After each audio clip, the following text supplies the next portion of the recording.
ధన్యవాదాలండి. మరి ఇంతవరకు గురువుగారి కోసం ఎదురు చూశారు. గురువుగారు వచ్చారు, మీ అందరినీ ఎంతో ఆప్యాయంగా పలకరించారు. పేరు పేరున అందరి దగ్గరికి గురువుగారే స్వయంగా వచ్చారు. చాలా సంతోషం అండి, మనందరికీ చాలా ఆనందదాయకం. మరి ఇటువంటి చక్కనైనటువంటి అద్భుతమైనటువంటి కార్యక్రమాన్ని ఏర్పాటు చేశారు శ్రీ ధర్మగుండం రామాలయం కమిటీ మెండపేట వారు. మరి భక్తులందరికీ చక్కని అవకాశాన్ని కల్పించారు.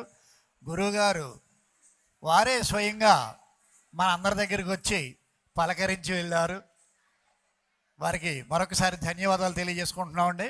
మహాసహస్రావధాని డాక్టర్ గరికిపాటి నరసింహారావు గారిచే పద్మశ్రీ అవార్డు గ్రహీత గారైనటువంటి మరి నరసింహారావు గారు గురువు గారిచే అద్భుతమైనటువంటి ప్రవచనాలు వినేటటువంటి సమయం ఆసన్నమైంది. అటువంటి సందర్భంలో మరి మెండపేట వాస్తవ్యులు శిల్పి వాసా శ్రీనివాసరావు గారు అయోధ్య రామ మందిరం గర్భగుడిలోకి శ్రీ బాలరాముని ఉత్సవ విగ్రహం తానే స్వయంగా తయారు చేసి ఇస్తున్నారు. మరి గురువుగారు వెళ్ళిన తర్వాత భక్తులందరూ కూడా వచ్చి ఆ బాలరాముని కూడా దర్శించుకుని వెళ్ళవలసిందిగా కోరి ప్రార్థిస్తున్నాం. మరి మన మెండపేట వాస్తవ్యులు శిల్పి వాసా శ్రీనివాస్ గారు అయోధ్య రామ మందిరానికి గర్భగుడిలో పెట్టేటటువంటి శ్రీ బాలరాముని ఉత్సవ విగ్రహం తానే స్వయంగా తయారు చేసి ఇస్తున్నారు. మరి గురువుగారు వెళ్ళిన తర్వాత మీరందరూ కూడా ఆ బాలరాముని దర్శించుకుని తరించవలసిందిగా కోరి ప్రార్థిస్తున్నాం.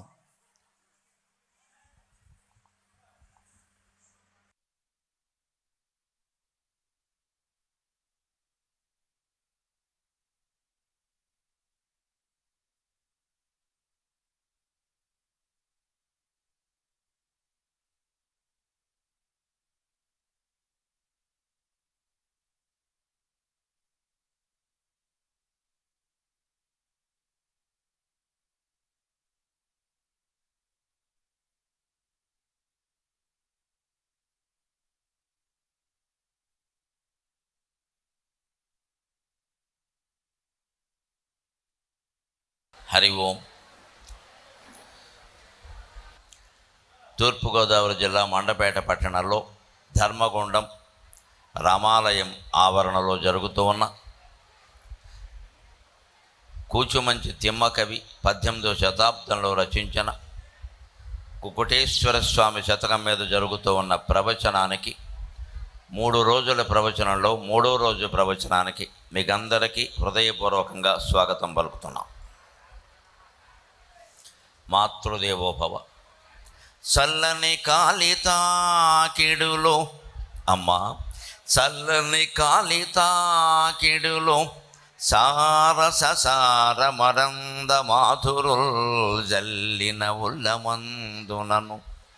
చల్లని కాళితాకిడులో సారససార మరంద మాధురుల్ జల్లిన ఉల్లమందునను. సాహితి పొంగులో వారే, సాహితి పొంగులో వారే పద్యమందల్లిన అల్లి వెల్లికలు అల్లుకొనెన్ భవదీయ పాదముల్. అమ్మా, చల్లని కాళితాకిడులో సారససార మరంద మాధురుల్ జల్లిన ఉల్లమందునను. సాహితి పొంగులో వారే పద్యమందల్లిన అల్లి వెల్లికలు అల్లుకొనెన్ భవదీయ పాదముల్. తల్లిని మించు దైవమది దారుని లేదని నమ్మి, తల్లిని మించు దైవమది దారుని లేదని నమ్మి అంకమందు అల్లరి చేయుచుంటిని కదా. నీ అంకమందు అల్లరి చేయుచుంటిని కదా. క్షమింపుమా ఒక్కనాటికిన్. నీ అంకమందు అల్లరి చేయుచుంటిని కదా. క్షమింపుమా ఒక్కనాటికిన్. 300 ఏళ్ల క్రితం 18వ శతాబ్దంలో కూచుమంచి తిమ్మకవి రచించిన భర్గ శతకం మీద మొదటి రోజు మనం మాట్లాడుకున్నాం. నిన్న ఆ మహాకవి రచించినటువంటి కుక్కుటేశ్వర శతకంలో మొదటి భాగంలో ముఖ్యమైన పద్యాలు చెప్పుకున్నాం. ఇవాళ రెండవ భాగంలో ముఖ్యమైనటువంటి పద్యాలతో ఈ ప్రవచనాన్ని పూర్తి చేసుకుంటాం. తిమ్మకవి, జగ్గ కవి, గువ్వల చెన్న కవి, కవి చౌడప్ప సహా అందరికీ కూడా సమాజంలో ఉండేటువంటి రకరకాల అవకతవకల పట్ల కోపం ఎక్కువ, క్రోధం ఎక్కువ. దాన్ని ఎలా సరిచేయాలి అంటే వాళ్ళు ఏమనుకున్నారు అంటే కవిత్వం ద్వారానే అనుకున్నారు. ఆ రోజుల్లో అదొకటే సాధనం. ఈవేళ మనకు ఉండేటువంటి ప్రసార సాధనాలన్నీ అప్పుడు లేవు. అందుకని కావ్య రచన ద్వారానే దాన్ని ఏదో రాజుకు అంకితం ఇస్తే పుచ్చుకుంటే ఇస్తారు, లేకపోతే లేదు. రాజుల్నే పరిపాలించే వాళ్ళనే తిడుతుంటే ఏ పరిపాలకుడు అంకితం పుచ్చుకుంటాడు పని లేక. కానీ పరిపాలన సరిగ్గా లేకపోతే ప్రజలెవరూ సరిగ్గా ఉండరు, అనుమానం ఏమి లేదు. అకృష్ట పత్యా పృథివీ అంటాడు వ్యాసుడు భారతంలో. పాలకులు సరిగ్గా ఉంటే, పరిపాలన సరిగ్గా ఉంటే దున్నకుండానే పంటలు పండుతాయి. పుటకే పుటకే మధు అంటాడు. ఆకులోకి తేనె స్రవిస్తూ ఉంటుందట. ధర్మ పరిపాలనకి అంత ప్రాధాన్యం ఉంటుంది. పరిపాలకులు సరే ఎలా ఉన్నారు అనేది వేరే విషయం. అది కూడా కూచుమంచి తిమ్మకవి దృష్టిలో పరిపాలకుడు అనేవాడు ఎలా ఉండాలో ఈవేళ మనం చూస్తాం. ముందుగా మనం నేర్చుకోవలసింది ఏమిటంటే మనం ఎలా ఉండాలి అనేది. కాలం ఎప్పుడూ మనుషుల ప్రవర్తనని బట్టి ఉంటుంది, కానీ కాలాన్ని బట్టి మనుషుల ప్రవర్తన ఉండదు. ఇది మనం ముందు గ్రహించాలి. చాలామందికి మనలో ఉండే దురభిప్రాయం ఏమిటంటే ఎవరైనా ఏదో ఘోరం చేశారు, నేరం చేశారంటే కలికాలం అమ్మ, కలికాలం అమ్మ, కలికాలం అమ్మ. ఈవేళ పత్రికల్లో మీరు చూసుంటారు, ఒక తండ్రికి భార్య మీద అనుమానం వచ్చింది. ఆ పిల్ల తనకి పుట్టలేదని. 6 ఏళ్ళ అమ్మాయి, అమాయకురాలు. బడికెళ్ళి మధ్యాహ్నం పూట ఆ అమ్మాయిని తీసుకొచ్చాడు. తండ్రి రమ్మంటే కూతురు రాకుండా ఉంటుందా? 1వ తరగతి చదివే అమ్మాయి. పైగా మధ్యాహ్నం రమ్మనేసరికి ఆ పిల్లకి ఆనందమైంది, గంతేసుకుంటూ వచ్చేసింది, బడెగ్గొట్టేయచ్చు కదా. ఈ తండ్రి ఆ అమ్మాయిని ఇంటికి తీసుకెళ్లకుండా పొలంలో బావి దగ్గరికి తీసుకెళ్ళాడు. ఆ బావిని చూస్తే అమ్మాయికి భయం వేసింది. 6 ఏళ్ళ అమ్మాయికి. నాన్న ఇక్కడికి ఎందుకు తీసుకొచ్చావు, అమ్మ దగ్గరికి తీసుకెళ్ళాలి కదా అంటే, నీకు ఈత నేర్పుదామని తీసుకొచ్చా అన్నాడు.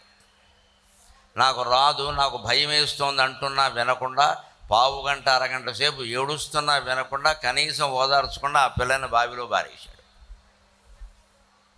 ఎందుకంటే భార్య మీద అనుమానం, తనకి పుట్టలేదు అని అనుమానం. ఇంత ఘోరంగా ఉంది సమాజం. ఇంతకు 4 రోజుల క్రితం ఇప్పుడు తండ్రి కూతుర్ని చంపితే మదనపల్లిలో కూతురే తండ్రిని చంపేసింది. ఆవిడ భార్య చనిపోతే మరో పెళ్లి చేసుకోకుండా ఆ ఒక్క కూతుర్ని పెంచి పెద్ద చేసి BSc BEd వరకు చదివించి, ఆ అమ్మాయి పెళ్లి కోసం దాచిన డబ్బంతా ఆ అమ్మాయికి అప్పటికే 25-30 ఏళ్ళు వచ్చాయి కదా అని ఆ అమ్మాయి పేరు మీద పెడితే, ఈ అమ్మాయి ఒకరు కాదు, ఇద్దరు కాదు, 3 ఎంచుకుంది ఏకంగా బాయ్ ఫ్రెండ్స్. 3తోనూ రకరకాలుగా వ్యవహరించి ఒకడికి తండ్రి ఇచ్చిన డబ్బు ఇచ్చేసింది. తల్లి నగలు కూడా ఈ అమ్మాయికి ఇచ్చేసాడు. ఈ అమ్మాయి శుభ్రంగా ఈ నగలు పట్టుకెళ్ళి తన ప్రియుడిలో 3లో ఒకడికి ఇచ్చేసింది. వాడు బ్యాంకులో తాకట్టు పెట్టి డబ్బులు తీసేసుకున్నాడు. తండ్రి ఇచ్చిన డబ్బులో కూడా ఎవరెవరికో ఏమి చేయాలో ఇచ్చేసింది. చివరికి ఇవన్నీ తెలిసి తండ్రి పెళ్లి చేస్తే అమ్మాయి బాగుంటుంది కదా అని బాధ్యతగా పెళ్లి సంబంధం వెతుకుతుంటే, నాకు ఇంతమంది ఉండగా నువ్వు పెళ్లి చేయడం ఎందుకని చెప్పేసి అప్పడాల కర్ర అనేవారు పూర్వం, ఇప్పుడు చపాతీల కర్ర, ఆ కర్ర పెట్టి కొట్టి తండ్రిని చంపేసి. ఇటువంటివి విన్నప్పుడు మనం ఏమనుకుంటామంటే సాధారణ కలికాలం అమ్మ, కలికాలం అమ్మ. దానికి వ్యాసుడు కారణం చెబుతాడు భారతంలో. కలికాలం అని వదిలేయవలసిన విషయం కాదు. కలిపురుషుడెవడు మనందరి బుర్రలను ప్రవేశించి మీరు చెడ్డ పనులు చేయండి అని చెప్పడం లేదు. మనం సృష్టించుకున్న వ్యవహారం ఇది. మనం చేసిన పాపానికి మనం బాధ్యత వహించడం ఇష్టం లేక, మన బుద్ధి మార్చుకోవడం ఇష్టం లేక కలికాలం అమ్మ, పూర్వజన్మ కర్మమ్మ, వాళ్ళ కర్మమ్మ, ఆ పిల్లకి తండ్రి చేతుల్లో చచ్చిపోయే యోగం ఉందమ్మా, ఈ తండ్రికి పిల్ల చేతుల్లో చచ్చిపోయే యోగం ఉందమ్మా అని మనకి తెలియని వ్యాఖ్యానాలన్నీ మనమే చేస్తున్నాం. వ్యాసుడు భారతంలో ఉద్యోగ పర్వంలో చాలా స్పష్టంగా చెబుతాడు. రాజావా కాల కారణం, కాలోవా కారణం, రాజావా కాల కారణం, ఇతి తే సంశయో మా భూత్ రాజా కాలస్య కారణం. కాలం ఇలా ఉండడానికి మనుషుల ప్రవర్తన కారణమా, లేదు మనుషుల ప్రవర్తనలు ఇలా ఉండడానికి కాలం కారణమా అని చర్చించవలసిన అవసరం లేదు. కాలం అంటూ ఎక్కడా లేదు ప్రత్యేకంగా. కాలం మిథ్య, మన ఊరికే అనుకుంటూ ఉంటామంతే. ప్రసంగం మొదలుపెట్టినప్పుడు 5 గంటలైంది, ఇప్పుడప్పుడే పావు గంట దాటింది, ఇంకో 2 గంటలు అయితే ప్రసంగం అయిపోతుంది. కాలం ఏమైనా మన కోసం ఉందండి? ఆ 2 గంటల్లోగా ప్రసంగం ఏం చేయాలి, ఎలా వినాలని మీరు, ఎలా చెప్పాలని నేను ఆలోచించుకోవాలి, కానీ దానికి కాలం ఏం చేస్తుంది? మనం ప్రసంగం చేయాలి కదా అని ఇంకా కాలం ఆగుతుందా? లేకపోతే నేను ఇప్పుడు రాజమండ్రి వెళ్ళి ఎక్కాల్సిన గోదావరి ఎక్స్ప్రెస్ ఆగుతుందా మన కోసం? దానికి అనుగుణంగా మనం ప్రణాళిక వేసుకుని దాని పద్ధతిలో మనం నడిపించుకోవాలంటే కాలం మన చేతుల్లో ఉందా లేదా? ఖచ్చితంగా. నిన్న మొన్న కూడా 6 గంటలకు మొదలుపెట్టాం, ఇవాళ 5ంటికే మొదలవుతుంది. అంటే నేను చేసిన ఒక చిన్న విజ్ఞప్తిని దృష్టిలో పెట్టుకుని 5:15కే ఇక్కడ ఇన్ని వేల మంది వచ్చి కూర్చున్నారే, మీ క్రమశిక్షణకి నమస్కారం, మీ ఆత్మీయతకి నమస్కారం. ఇప్పుడు కాలం ఎవరి చేతుల్లో ఉంది చెప్పండి? మీ చేతుల్లో ఉంది కాలం. మీరు వచ్చారు కాబట్టి మాకు ఉత్సాహంగా ఉంది చెప్పడానికి. 5 గంటలకు పెడితే ఎవడొస్తాడో 6ంటికి వచ్చేది అని మానేసి 10 మంది ఉన్నారనుకో, ఇక్కడ సత్యనారాయణ గారికి పెట్టాలని అనిపించదు, నాకు చెప్పాలని అనిపించదు. ఇంకా సేపు ఆగండి అని ఆయన అంటారు, ఇంకొంచెం సేపు ఆగుదాం, మన కోసం రైలు ఆగదు కదా. ఇప్పుడు కాలం ఎవరి చేతుల్లో ఉందండి? అజ్ఞానంతో ఎందుకు మాట్లాడతారు? కలికాలం కలికాలం ఎక్కడిది? కలికాలం ఎవరికి ఇచ్చారు కలికాలం? గీతలు 18 పురాణాలు రాసిన వ్యాసుడు, వేదాలు విభజించిన వ్యాసుడు కాలం మీరు సృష్టిస్తున్నారని చెప్పాడు స్పష్టంగా. రాజా కాలస్య కారణం. పరిపాలించేవాళ్ళు, పరిపాలింపబడే ప్రజలు తిన్నగా ఉంటే కలియుగం ఈ క్షణంలో ఇక్కడే మండపేట రామచంద్రమూర్తి సన్నిధిలోనే కలియుగం కృతయుగం అవుతుందమ్మా. అనుమానమే లేదు, అనుమానమే లేదు అందులో. మీ మనస్సులను బట్టి, మన మనస్సులను బట్టి, మన ప్రవర్తనను బట్టి కాలం ఉంటుంది, కానీ కాలాన్ని బట్టి మన ప్రవర్తన ఉండదు. తోసేయద్దు దేని మీద. పుణ్యం చేసిన వాడవుడు, మహాపుణ్యాలు చేసిన వాడవుడు కాలం కారణం అని అన్నాడు. నేను చేశా అంటాడు. పాపం చేసేసరికి మాత్రం కాలం కాలం, ఏ కాలం లేదండి ఇక్కడ. ఈవేళ 2 హత్యల గురించి మనం చదువుకున్నాం, మనం చెప్పుకున్నాం, కానీ ఎన్నో పుణ్యకార్యాలు కూడా కలికాలంలో జరుగుతున్నాయి. ఎప్పుడూ జరగని యజ్ఞాలు జరుగుతున్నాయి, ఎప్పుడూ జరిగిన వేదాంత ప్రవచన సభలు నెలల తరబడి జరుగుతున్నాయి. ఎన్నడూ కట్టనటువంటి గుళ్ళు ఈ రోజుల్లో కట్టారు. గుళ్ళకి వెళ్ళే జనం కోట్ల సంఖ్యలో పెరిగారు. మరి ఇది కలికాలం కాదా? ఇది కలికాలం కాదా అండి? ఎక్కడ ఏ యాత్ర ఉన్నా, పుష్కరాలు ఉన్నా, నదులు ఉన్నా, తీర్థాలు ఉన్నా, ఉత్సవాలు జరిగినా ఇదివరకు 100 మందో 200 మందో వచ్చారు, ఇప్పుడు 1000 మందో 10,000 మందో వస్తున్నారు. మరి ఇది కలికాలం కాదా అండి? అంచేత కాలం పూర్తిగా మన మనస్సు మీద ఆధారపడి ఉంది. అంచేత మనం ఎలా ఉండాలి అనేదాన్ని కూచి మంచి తిమ్మకవి చెబుతున్నాడు. మనం భగవంతుడికి దగ్గర అవ్వాలంటే ఎలా ఉండాలి, ఎలా ఉంటే దూరం అయిపోతాం, ఎలా ఉంటే దగ్గరైపోతాం. ముందు మనం ఎలా ఉంటే దూరం అయిపోతామో చెప్పుకుందాం, తర్వాత దగ్గరయ్యే ప్రయత్నం చేద్దాం. ముందు కల్మషాన్ని కడిగేసుకుంటే తర్వాత అంతా స్వచ్ఛంగానే ఉంటుంది. ముందు స్వచ్ఛతను చెప్పుకొని తర్వాత కల్మషం గురించి చెప్పుకున్నాం అనుకోండి, ఆ చివరి చెప్పింది మనసులో ఉండిపోతుంది. అందుకని ఎప్పుడు శుభంతో ముగించాలి కార్యక్రమాన్ని. దేనైనా భోజనం చేసేటప్పుడు కూడా మనం గుర్తుపెట్టుకోవాల్సింది ఏంటంటే మజ్జిగ అన్నంలో బెల్లం ముక్కైనా నంచుకోవాలి, స్వీట్ లేకపోతే. మధురేణ సమాపయేత్ అంటారు. ఎప్పుడు అన్నం తినేటప్పుడు చివరి ముద్దలో తీపి ఉండాలి. నాకు తీపి పడదు అనదు. షుగర్ పేషెంట్ అయినా సరే చిన్న బెల్లం ముక్క లాగించేయాలి. ఏమైనా జరిగితే నాది పూచి లాగించేయండి, నేను ఈవేళ వెళ్ళిపోతానుగా, నా సొమ్మెం పోయింది.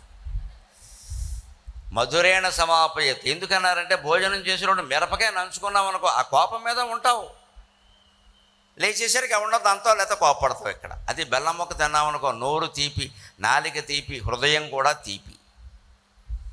అంచేత భోజనాన్ని మధురేణ సమాపయేత్ అన్నారు. ఏదో ఒక స్వీట్ నంచుకోండి, ఏమీ లేదు, ఇంత పంచదార వేసుకోండి, లేకపోతే ఇంత బెల్లం ముక్క వేసుకోండి, సరిపోయింది, దాంతో ముగించండి. నాలిక తీపి చేసుకోవడం అంటారు, నోరు తీపి చేసుకోవడం అంటారు. అది చేస్తే నోరు తీపి అయితే మనస్సు కూడా తీపి అవుతుంది ఖచ్చితంగా. నోరు కారం కారంగా ఉంటే మనస్సు అలాగే ఉంటుంది. ఈ రుచికి ఆ రసానికి సంబంధం ఉంది ఖచ్చితంగా. అందుకని ముందు మనం ఎలా ఉండకూడదో తిమ్మకవి ద్వారా తెలుసుకుందాం, తర్వాత ఎలా ఉంటే భగవంతుడు మనకి దగ్గర అవుతాడో తెలుసుకుందాం. అందుకే ఇప్పుడు ఎలా ఉండకూడదో చెబుతున్నాడు. ఒరుల భాగ్యము చూచి ఓర్వచాల నివారు బుధ జనద్వేషంబు పోనువారు చెలిమిమై తల్లిదండ్రుల బ్రోవనివారు పరకామినులగా ఆశపడెడివారు శివ విష్ణు దూషణ చేయుచుండెడివారు పలుమరు కొండెముల్ బలుకువారు భూసుపర్వ క్షేత్రములు మృంగజూచువాడు, భూసుపర్వ క్షేత్రములు మృంగజూచువాడు, ఆడిన మాట కాదనెడువాడు, ప్రొది చేసిన వారితో పోరువాడు, చేరు దుర్గతికి ఇక పరదోరుడగుచు, చేరు దుర్గతికి ఇక పరదోరుడగుచు, భూనుత విలాస పీఠికాపుర నివాస, కుముదహిత కోటి సంకాశ కుక్కుటేశ, ఒరుల భాగ్యము చూచి ఓర్వజాలని వాడు. ముందు మనలో ఉండే ఈ దుర్గుణాన్ని దూరం చేసుకోవాలి. కలియుగంలో ఇన్ని రకాల పాపాలు జారడానికి 6 రకాల శత్రువుల్లో ప్రధాన శత్రువు ఏది అంటే అసూయ. అసూయ అసూయ మనం వాళ్ళకి ఏ అపకారము చేయకపోయినా మనం చూసి అసూయపడతారన్న దానికి మనం ఏం చేయాలి? మనకేదో భగవంతుడి దయ వల్ల అదృష్టం కలిసి వచ్చింది, సంపదలు వచ్చాయి, పోని మన పిల్లకి తొందరగా చిన్న వయసులోనే పెళ్ళి అయింది, మనం ప్రయత్నం చేసాం, అమ్మాయి కూడా ఒప్పుకుంది, 25 ఏళ్లలోపే పెళ్ళి అయిపోయింది, అది మన అదృష్టం. పిల్ల సంతోషంగా ఉంది, మనం సంతోషంగా ఉన్నాం. వాళ్ళకి పిల్ల ఉండి పెళ్ళి కాని వాడు కూడా మనం చూసి అసూయపడతాడు. ఏమనాలి వీడిని? నీ పిల్లకి సంబంధాలు నువ్వు చూసుకోవచ్చు కదా, నేనేమైనా వద్దన్నానా? లేదు. వాళ్ళ పిల్లకి అయిందనగా అదో రకం, అందుకే చేసేసారు తొందరపడి అంటాడు వ్యాఖ్యానం. ఇక్కడ ఈ మాట మగపెళ్లి వారికి తెలిస్తే ఎంత ప్రమాదం. ఆయన ఏదో తల్లిదండ్రి అనుకున్నారు, చిన్న వయసులో చేసేయడం, మధ్యన 25-30 ఏళ్ళు వచ్చేవరకు ఆగుతున్నారు. ఆగకూడదండి, అది పద్ధతి కాదండి. మరి రజస్సులకు ముందు పెళ్లి చేయడం ఎంత తప్పో 25 ఏళ్ళు దాటాక చేయడం కూడా అంతే తప్పండి. నన్ను మన్నింతురుగాక. జాగ్రత్త పడాలి, జాగ్రత్త పడాలి. ఓ వయస్సు ఉంటుంది దానికి. 25 దాటి 30 దాటికే పెళ్ళెందుకు పని లేక. అప్పటికి వీళ్ళు బీటెక్ అని, ఎంటెక్ అని, కెరీర్ అని, అడ్వాన్స్ అని, అమెరికా అని, ఆస్ట్రేలియా అని అన్నీ అయిపోయినాయి ఇప్పటికి. ఇక్కడ ఇంకా 35 ఏళ్ళకి ఎవడో దొరుకుతాడు, రెండో పెళ్ళి కూడా ఎవడో దొరుకుతాడు. ఎందుకు వచ్చింది ఇది? పైగా గర్భధారణ. ఈ వయస్సు ఎప్పుడు 28 లోపే అమ్మాయికి, 28 లోపే. 28 దాటితే చాలా కష్టం. మొగాడికి అంటారా? నేను మొగాడిని కాబట్టి చెప్పట్లా, శాస్త్రం చెబుతున్నా. 60 ఏళ్ళకు కూడా సంతానం కలుగుతారు. మాదే, అది వేరే విషయం. మొగాడే. శాస్త్రమే చెప్పింది. అవి స్త్రీకి యవ్వనం 15 ఏళ్లకే వస్తుంది, 30 ఏళ్ళకి జారిపోతుంది. ప్రకృతి నియమం, అది ఎవరైనా చేయలేరు. 15 ఏళ్లకే వస్తుంది, 30 ఏళ్ళ 15-16 ఏళ్ళు కూడా లేనమ్మాయి కోనసీమ కొబ్బరి ముక్కలాగా నెగనగలాడిపోతూ ఉంటుంది. యవ్వనం అది 30 ఏళ్ళకి జారిపోతుంది. పురుషుడికి సంపూర్ణ యవ్వనం 30 ఏళ్ళకి కానీ రాదు, 60 ఏళ్ల వరకు ఉంటుంది. అది లెక్క అది. అందుకే పూర్వం 10 ఏళ్ళు తేడా పెట్టేవారు. 20 ఏళ్ళ అమ్మాయికి పెళ్లి చేయాలంటే 30 ఏళ్ల వాడిని హాయిగా చూసి ఇచ్చేవారు. పిల్లలు పుట్టారు. మా తాతగారికి 3 భార్యలు, 2 భార్యలు సంతానంతో సహా చనిపోయారు. 3వ భార్య వయస్సు 20 ఏళ్ళలో ఎంతో ఉండగా ఆయనకి 50 ఏళ్ళు ఉండగా పెళ్ళయింది. ఆయనకి మా నాన్నగారు, మా మేనత్త పుట్టారు. మా నాన్నగారికి మేము 9 మంది పుట్టాం. 2 వెళ్ళిపోయినా 7 ఉన్నాం. ఇప్పుడు ఇంకా 4 ఉన్నాం. మొత్తం 9 మంది. అంతా మేము 3వ భార్య పిల్లలమే. ఆ 3వ పెళ్ళి అయ్యే నాటికి ఆయన వయస్సు 50 ఏళ్ళు ఉంది సుమారుగా. మా మామగారు వయస్సు 20 ఏళ్ళు కూడా లేదు. ఇచ్చారు, చేసుకున్నారు. 2 పిల్లలు శుభ్రంగా గుణపాలు లాంటి వాళ్ళు కలిగారు. గుణపం అనడానికి ఉదాహరణ ఏంటంటే మా నాన్నగారికి మళ్ళీ 7 గుణపాలు కలిగాయి. ఇక్కడ ఇందులో గుండు సూదులు ఎవరు లేరు, అంత గుణపాలే. మళ్ళీ మాకందరికీ విస్తృతంగా సంతానం కలిగింది, ఏం లోపమే లేదు ఇక్కడ. ఇది మనం ఈ రోజుల్లో గ్రహించాలండి. ఈ మార్పు మనుషుల్లో వస్తే కలికాలం కృతయుగం అవుతుంది. చదువుల పేరు మీద, ఉద్యోగాల పేరు మీద బాగా వయస్సులు పెరిగిపోతూ ఉంటే, అయ్యా ఒక మాట 10 మందిలో ఉండగా చెబుతున్నాను, నేను తండ్రిని, మీరు వివాహాన్ని ఆపగలరు, మనస్సులో చెలరేగే కోరికల్ని ఆపగలరా? ఆలోచింతురుగాక. పెళ్ళి వాయిదా వేయగలమమ్మా, మనస్సులో చెలరేగే కోరికల్ని మీరు ఆపగలరా? అవి ధార్మికంగా తీరాలి. హిందూ వివాహ వ్యవస్థ, సంసారాలన్నీ బాగుండాలి అంటే 25 ఏళ్లలోపు చేసేయాలి. ఇవాళ చేస్తే ఏమనుకుంటారంటే ఎవడో అసూయపడతాడు, నీకు సంపద వస్తే ఎవడో అసూయపడతాడు. మనం ఏం చేస్తాం దీనికి? నీకు మంచి పేరు వస్తే అసూయపడతాడు. ఒక్కో సర్పంచ్ ఉంటాడు, లేకపోతే ఒక మున్సిపల్ కార్పొరేషన్ చైర్మన్ ఉంటాడు, ఆయన కేవలం సేవ చేయాలనే భావమే ఉంటుంది, వేరే ఏం ఉండదు. ఇంకా అసలు రాజకీయాల్లోకి ఆయనకి ఎందుకు వచ్చాడంటే బోల్డ్ డబ్బులు ఉన్నాయి, ఏదో మంచి పేరు తెచ్చుకుందాం అని వచ్చాడు, చేస్తాడు. ఆయన చేస్తే ఆయనకి పేరు వచ్చిందని వేరే పార్టీ వాడు ఎవడో ఆయనకి తోకలెడతాడు. ఇక్కడ ఆయన అందుకోసం చేశాడు, ఇందుకోసం చేశాడు. ఏమనాలి దీన్ని? ఇటువంటి వాడు ఎప్పుడు భగవంతుడికి దగ్గర కాలేడు. ఒరుల భాగ్యము చూచి ఓర్వజాలని వాడు. ఈ అసూయ పోవాలంటే మార్గం కూడా చెబుతా. దుర్గుణం చెబితే సరిపోదు, పోగొట్టే మార్గం చెప్పాలి. రోగాన్ని కనిపెట్టిన వాడు డాక్టర్, కానీ మందు కూడా సరిగ్గా ఇవ్వాలి. రోగం కనిపెట్టడం ముందు విషయం. ముందు డాక్టర్ గొప్పతనం అంటే ఎక్కడ ఉండదు, డయాగ్నోసిస్. అసలు అది ఏ రోగమో చెప్పాలి. ఆ రోగం ఏంటో ఆయనకే అర్థం కాకపోతే ఆయనకే రోగం వచ్చిందనమాట. ముందు అది ఏ రోగమో చెప్పాలి, తర్వాత దానికి సరైన మందు వాడాలి. అంచేత కూచుమంచు తెమ్మక రోగం ఏమిటంటే అసూయ అన్నాడు. దానికి మందు ఏమిటో నేను చెబుతా. ఒరులంజూచిన ఒకనింజూచిన నీకసూయగు వేరొండెవ్వడో నిన్ను జూచి కడుం ద్వేషముతోడకుళ్ళును. సాగర ఘోష కావ్యంలో రాశాను అసూయకి విరుగుడైన పద్యం. ఒకనింజూచిన నీకసూయగు వేరొండెవ్వడో నిన్ను జూచి కడుం ద్వేషముతోడకుళ్ళును. ఇటులీ ఛిద్రములే ముద్రలై ఇక నేనాటికినైన చూడగలవా. ఈ విశ్వమందెల్ల లోక కళంకంబును మాన్పు చిన్మయ కళన్ కైవల్య ధావళ్యమున్.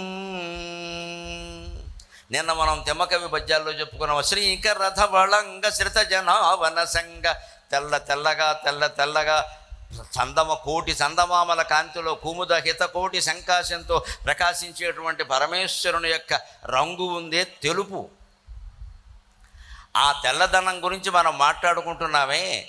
ఆ కైవల్య ధావళ్యం అంటే అర్థం అది. మోక్షం అనేది కేవలం శివుడు ఇస్తాడు. అందుకే ఈశాన్యంలో శివుడు ఉంటాడు. అందుకే మన ఇళ్లలో ఈశాన్యంలో పూజామందిరం పెట్టమన్నారు. ఎందుకంటే అక్కడ శివుడి స్థానం అది. అగ్ని స్థానంలో నువ్వు దేవుడు పూజ పెడితే ఒళ్ళు మడిపోతూ ఉంటుంది ఇక్కడి నుంచి. వాయువు స్థానంలో పూజామందిరం పెడితే దేవుడు నువ్వు కూడా ఎగిరిపోతారు అక్కడి నుంచి గాలికి. ఈశాన్యంలో పెట్టమన్నారు పూజామందిరం, ఎందుకంటే ఈశ్వరుడు స్థానం అది. ఈశ్వరుడు ఏమిస్తాడు?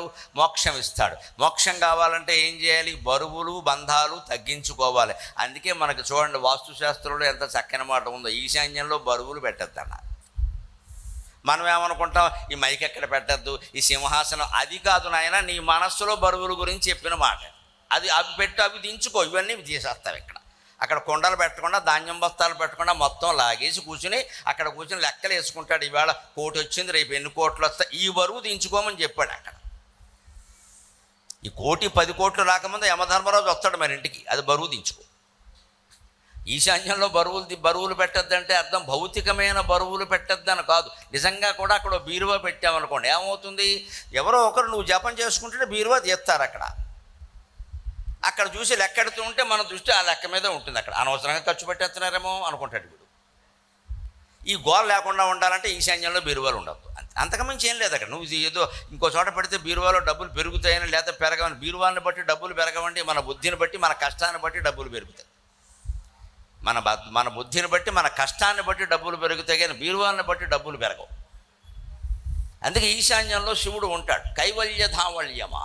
అటువంటి ఈశాన్యంలో ఉండే శివుణ్ణి మన మనస్సులో ఉండే రాగద్వేషాల బరువులన్నీ తగ్గించుకుని చేరుకోవాలంటే ఒక్కటే లెక్క. ఒరులంజు ఒకనింజూచిన నీకసూయగు. ఎవరినో చూసినా అసూయ పడుతున్నావు, బాగానే ఉంది. అసూయ తగ్గించుకోవాలంటే ఏం చేయాలండి? ఊళ్ళో పరిశీలిస్తే మన చూసి అసూయ పడేవాళ్ళు కొంత గ్యాంగ్ ఉంటారు. వాళ్ళ గురించి ఆలోచించగానే అమ్మాయ మన చూసి కూడా అసూయ పడుతున్నారంటే మనం చాలా బాగున్నాం అన్నమాట. అంతే, సాటిస్ఫైడ్. అసూయపోయింది. ఎప్పుడు దానికి మందు అది.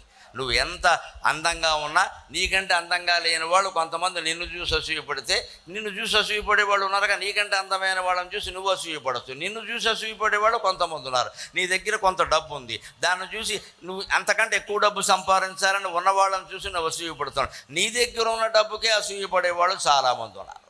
ఎక్కడికక్కడే ఉంటారని అనుమానమే. పరాక్రమం విషయంలో అంతే, ధైర్యంలో విషయంలో అంతే, చదువు విషయంలో అంతే, అన్ని విషయాల్లోనూ అంతే. మన ఇంట్లో కొన్ని సౌకర్యాలు లేవనుకోండి, అంతకంటే గొప్ప సౌఖ్యాలు అనుభవిస్తున్న వాళ్ళని చూసి మనం అసూయపడకూడదు.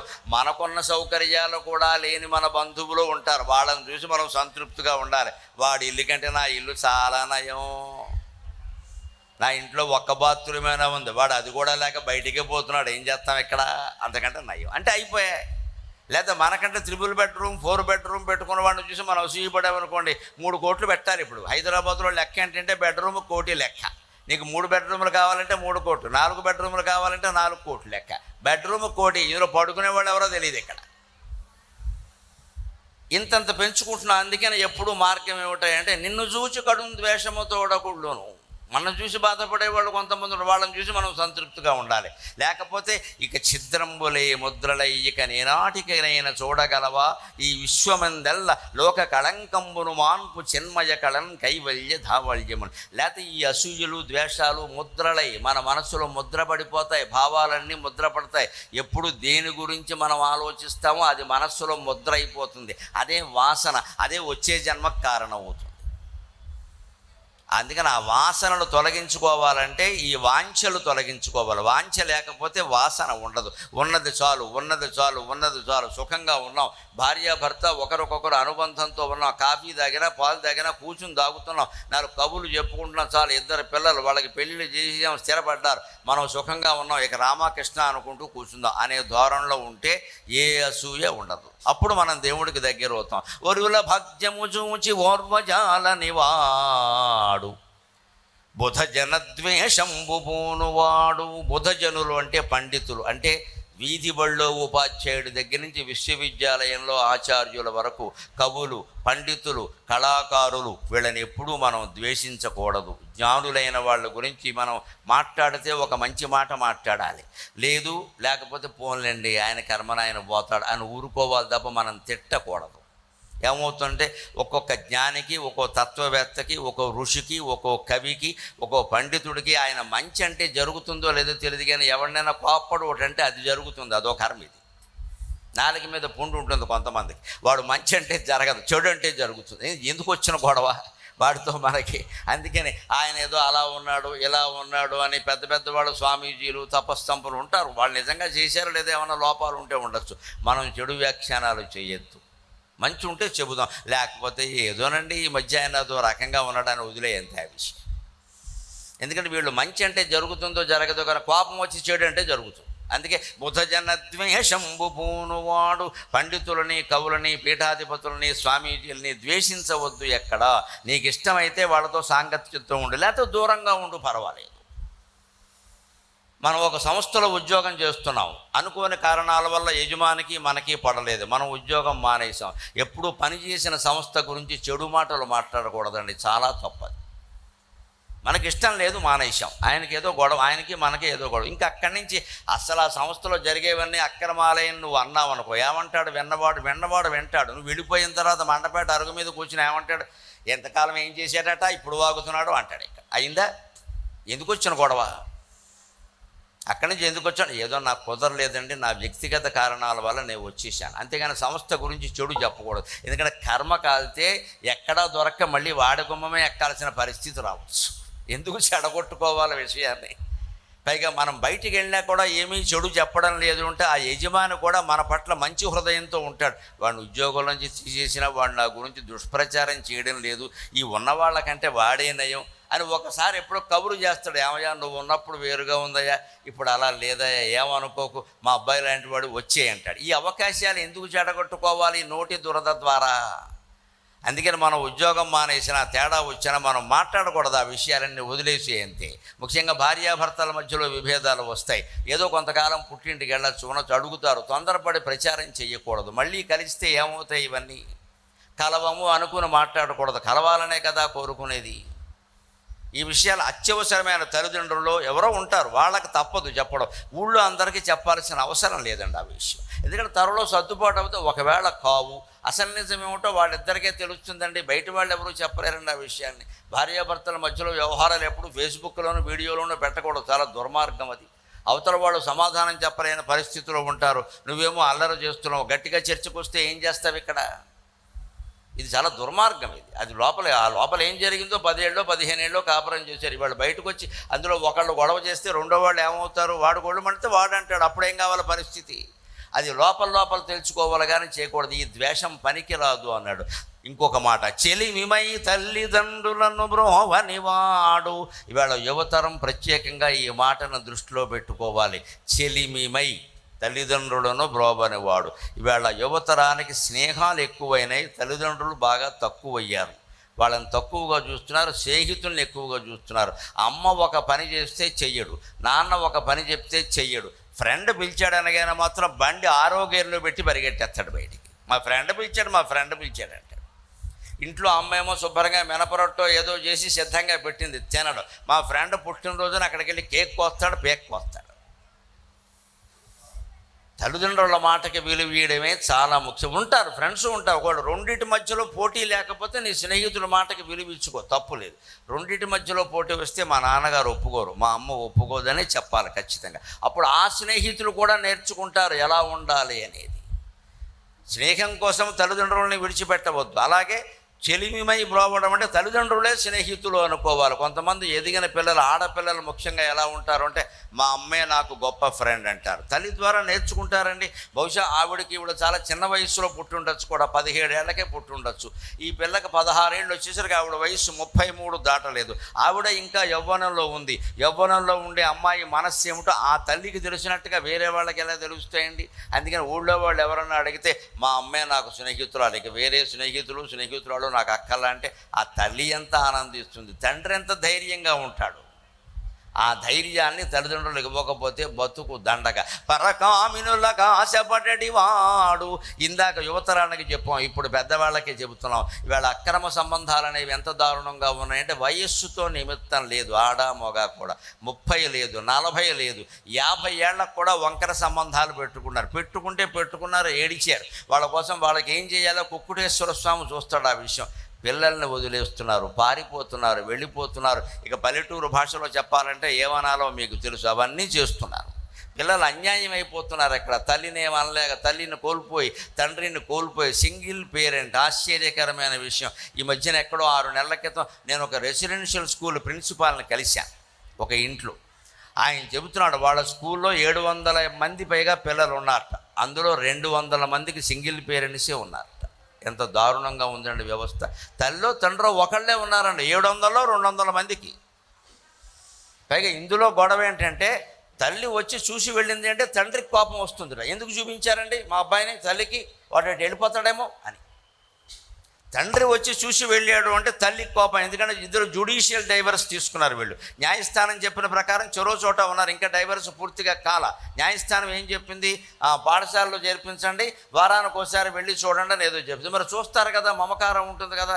నేనే చూడాలి కానీ భర్త చూడడానికి వీల్లేదు, నేనే చూడాలి కానీ భార్య చూడడానికి వీల్లేదు.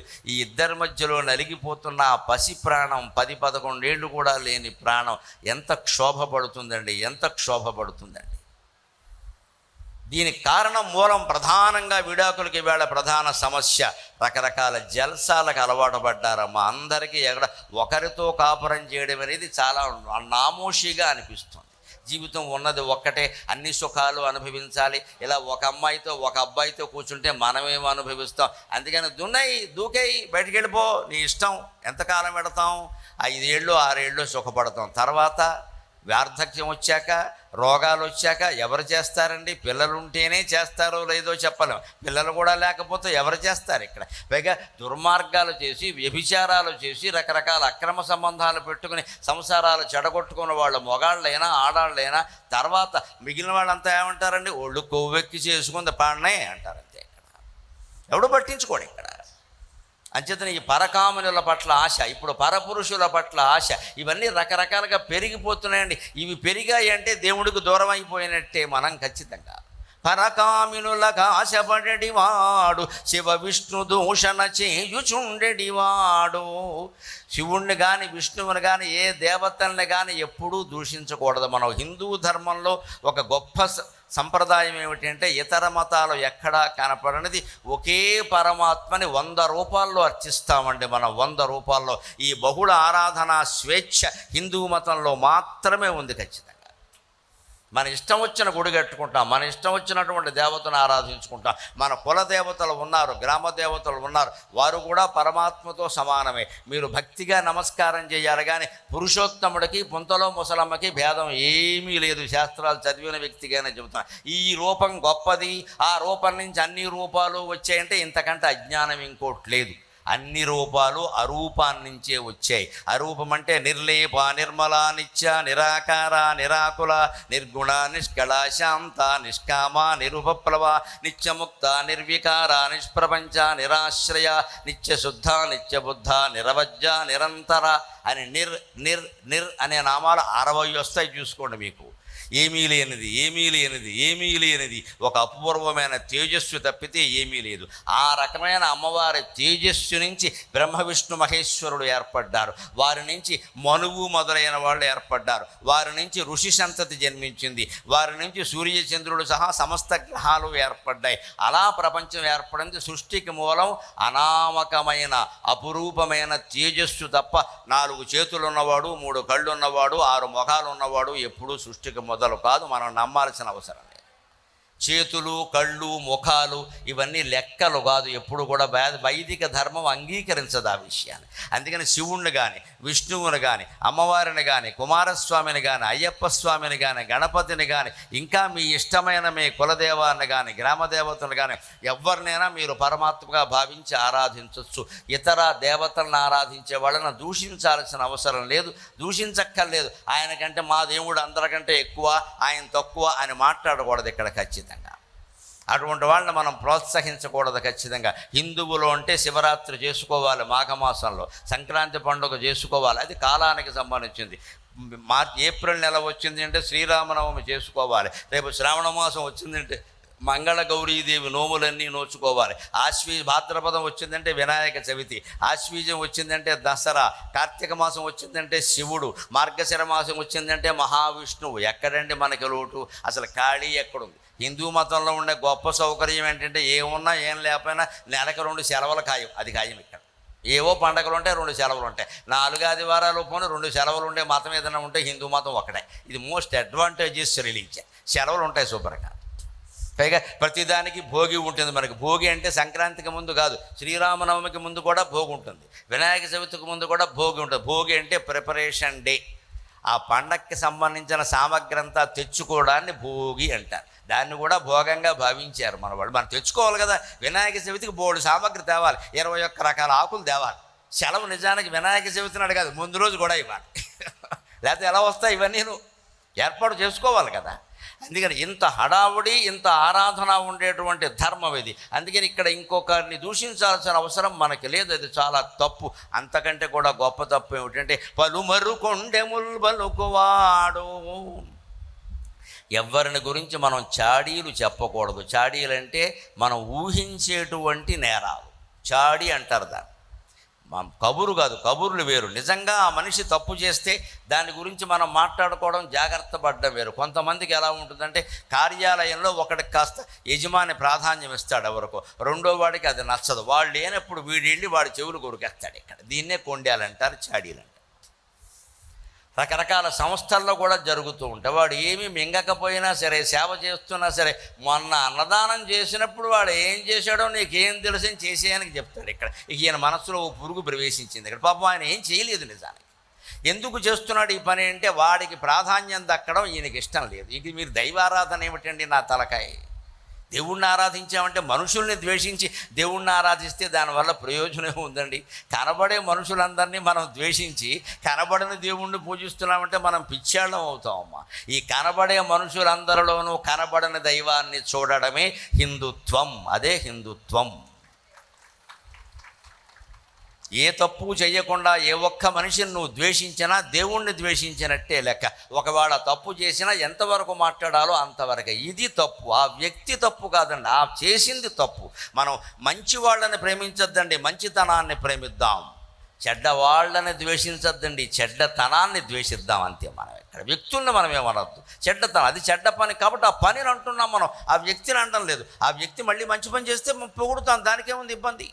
అంటే మనం ప్రేమించాల్సింది మంచి మనుషులను కాదు, మంచితనాన్ని. ఆ మంచితనం ఉన్నంత వరకే. అలాగే చెడ్డతనమేనా అంతే. చెడ్డతనాన్నే మనం ద్వేషించాలి. కానీ ఈ 2 చెడ్డ పనులు చేయగానే ఈయన చెడ్డవాడని తీర్మానం చేసేస్తే అలాగా వాడు మళ్ళీ మంచి పనులు చేయొచ్చు కదా, చేయనివ్వాలి కదా మనం. అంటే అవకాశం ఇవ్వాలి. ఎవరి మీద మనం ఈ నేరాలు చెప్పద్దు. దీని గురించి అని చర్చ కూడా అనవసరమైన విషయం. ఇంకొక మాట, భూసుపర్వక్షేత్రములు మృంగజూచువాడు.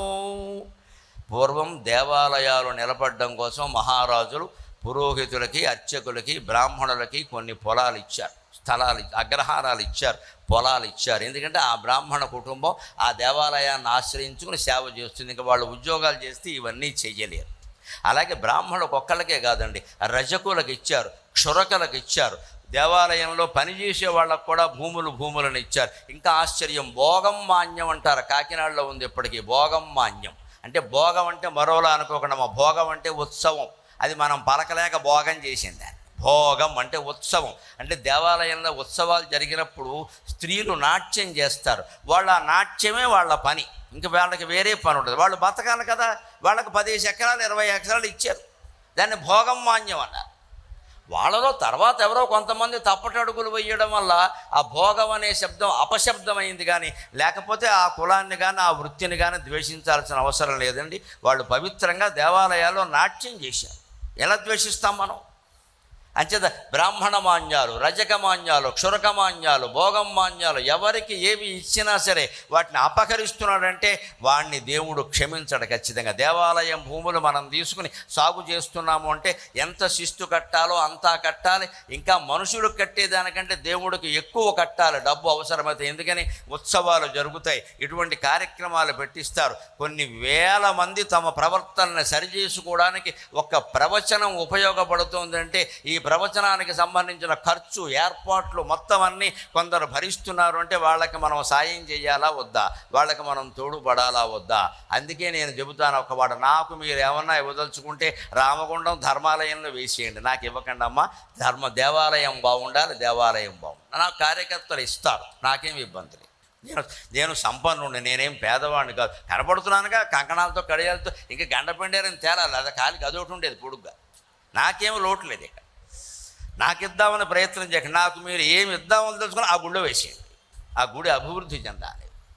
ఇలాంటి కార్యక్రమాలు ఇంకా జరగాలి. చాగంటి వారిని పిలవాలి, సామవేదం షణ్ముఖ శర్మ గారిని పిలవాలి, మా మల్లాప్రగడ శ్రీమన్నారాయణ గారిని పిలవాలి, ప్రవచన చక్రవర్తులందరినీ పిలవాలి. లోకం బాగుండాలి ఖచ్చితంగా అంటే దేవాలయం బాగుండాలి, అది మనం చేయాలి ఖచ్చితంగా. అందుకని ఈ సేవ ముఖ్యంగా ఉంటే ఈ డబ్బులు ఎంతసేపు ఏదో వాళ్ళ సొమ్ములు వీళ్ళ సొమ్ములు దేవుడే కదా మన అడగడ కదా అని మింగేయడం కాదు. ఇక్కడ బ్రాహ్మణ మాన్యాలు ఇతర మాన్యాలు అపహరిస్తే వాడు దైవద్రోహి కింద లెక్క. ఆడిన మాటక అదనేడు వాడు, ఇది మనం అందరం చాలా తీవ్రంగా తీసుకోవలసిన విషయం. పరిహాసానికి కూడా అబద్ధం ఆడకుండా ఉంటే, మీరు 3 సంవత్సరాల పాటు పరిహాసానికి కూడా అబద్ధం ఆడకుండా ఉంటే ఆ తర్వాత మీరు ఏదంటే అది జరుగుతుందండి ఖచ్చితంగా. వాక్సిద్ధి అంటారు దాన్ని, వాక్సిద్ధి. మీరు నియమం పెట్టుకుని చూడండి, చిన్నపిల్లకి మాట ఇచ్చినా సరే తీర్చాలి, శ్రీ మహావిష్ణువుకు మొక్కుకున్నా సరే తీర్చాలి.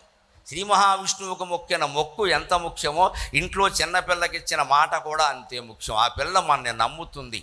తండ్రి నాన్న నాన్న నాన్న నువ్వు నాతో ఉండట్లేదు, నాతో మాట్లాడట్లేదు, నేను ఇవాళ వస్తానమ్మా, నా బిజినెస్ అంతా మానేసి సాయంత్రం వస్తాను, నీకు ఎందుకు, మన ఇద్దరు సినిమాకి వెళ్ళిపోదామని ఉడికించ, అమ్మని తీసుకెళ్ళొద్దే అంటాడు కాసేపు అంటుంది పాపం. ఇంత ఆశ పెట్టి మళ్ళీ ఈ తండ్రి విమానం లేదని, బిజినెస్ కుదరలేదని, పెద్ద మీటింగ్ ఉందని రాకపోతే ఆ పిల్ల ఏమైపోతుందండి?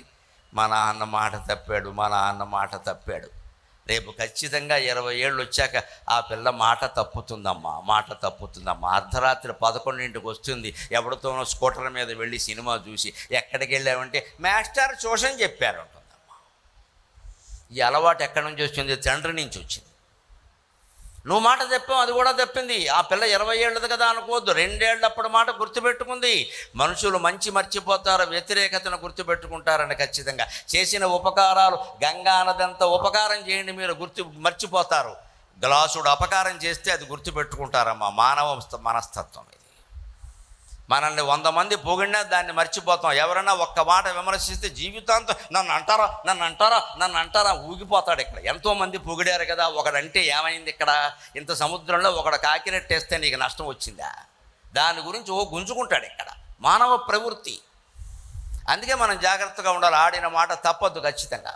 ప్రోధి చేసిన వారితో పోరువాడు. మనల్ని పెంచి పోషించిన వాళ్ళు కేవలం తల్లిదండ్రులే కాదు, తల్లో తండ్రో ఒకరే ఉంటే పినతండ్రో మేనమామో ఎవరో చేరదీస్తారు, బంధువులు చేరదీస్తారు. ఒక్కోసారి తల్లిదండ్రులు పట్టించుకున్న వాళ్ళని వాళ్ళ బంధువులు మిత్రులు పట్టించుకుంటారు. మన అభివృద్ధికి కారణమైన వాళ్ళతో ఎప్పుడూ తగాదా పెట్టుకోకూడదు.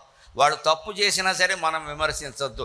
ఏమయ్యా మీ బంధువుట మీ బాబాయిట ఈ తప్పు చేసేట అంటే, నాకు తెలియదు సార్, మా బాబాయ్ నాకు అన్నం పెట్టాడు, నాకు ఉద్యోగం ఇప్పించాడు, ఏమైనా ఉంటే మీరు ఆయన మాట్లాడుకోండి అని చెప్పాలి. కానీ మనకు అన్నం పెట్టి ఉద్యోగం ఇప్పించిన పినతండ్రి మీద మనం దుష్ప్రచారం ఎలా చేస్తామండి? ఆయన చెడ్డవాడు అయినా సరే చేయొద్దు. ఆయన అయితే ఆయన కర్మ ఆయన అనుభవిస్తాడు. మనం చేయాల్సిన పని, మనకు ఆయన ఉపకారం చేశాడు కదా. వ్యక్తిగతమైన ఉపకారం వ్యక్తిగతంగా తీర్చుకోవాలి.